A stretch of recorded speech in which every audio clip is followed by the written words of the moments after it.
Hello, and welcome to Back of the Bag.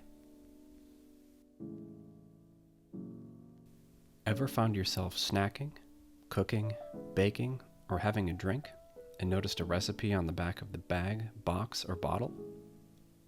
In this series, we give some a try and let you know, on a totally subjective rating scale, if we think they're worth your time.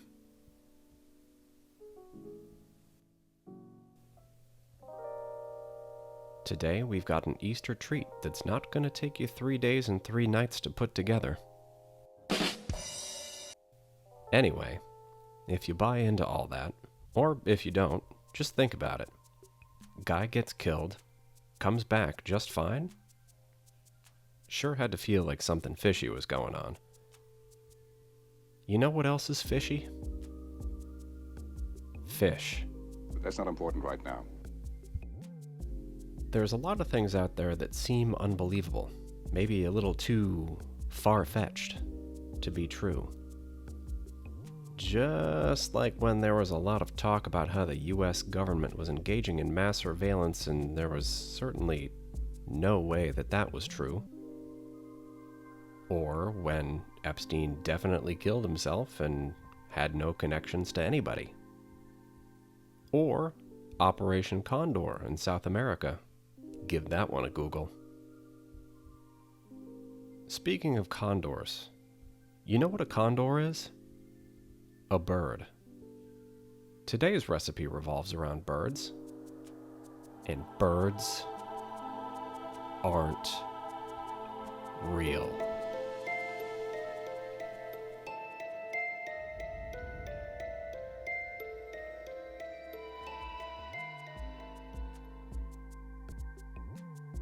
Today, we've got Cadbury no-bake bird's nest cookies.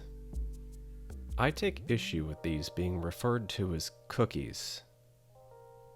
According to Merriam-Webster, a cookie can be a small file or part of a file stored on an internet user's computer. No, that's not right. A person, a guy, or an attractive woman? Well, that's not right. Or a small, flat, or slightly raised cake. Okay. Well, I don't think these fall under any of those definitions. But we're just here to see if they're worth making. So, let's get right into it.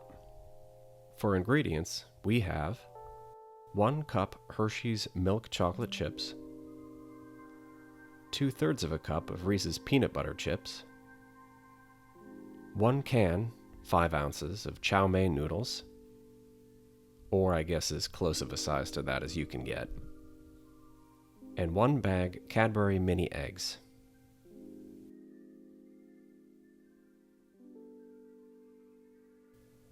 And then all you gotta do is 1.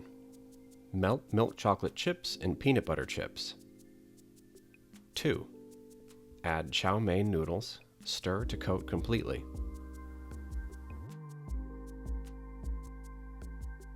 3. Form nest shape and add 2 to 3 mini eggs.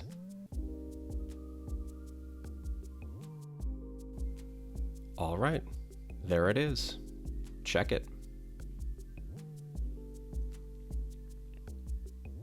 Now for the tasting notes.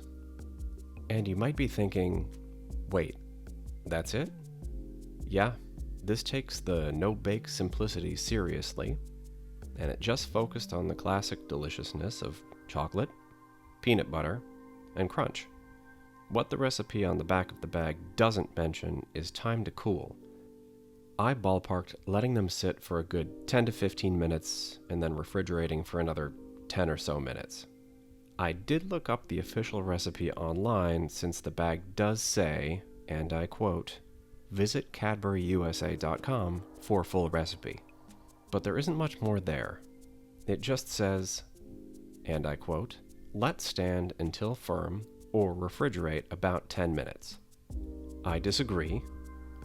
These things were super melty, just held in your fingers and fell apart, so you ended up with melty chow mein noodles falling all over your clothes or all over your floor. However, if you let them sit way longer than that before eating, somewhere up to overnight in the fridge, it's less melty, more held together, and gives the noodles some more crunch. While that doesn't in turn make it taste better because it's all the same ingredients, not having to worry as much about melty pieces getting all over you or your floor lets you enjoy it. But then your Cadbury eggs get a little harder, maybe the noodles too, so it isn't as, friendly maybe to eat. With all that said, it's chocolate, it's peanut butter, it's crunchy, it has Cadbury eggs thrown in, it checks a lot of the neuron activation boxes of many other tasty treats, so in that sense, the taste has no negatives.